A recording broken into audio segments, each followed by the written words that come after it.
Galing. Tapos pwede pa siyang ikot-ikutin. Ang galing.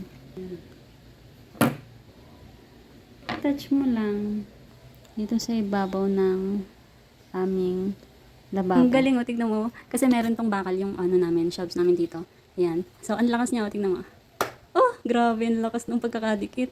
Hindi ko pa na ilalagay yung pinaka, ano niya talaga, magnetic niya. Pero, grabe ang dikit nito. Tapos, try natin.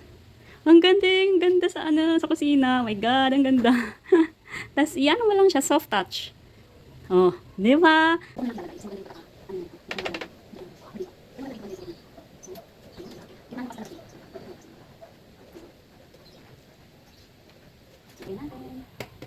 Grabe talaga yung dikit niya. Ang pinang ano.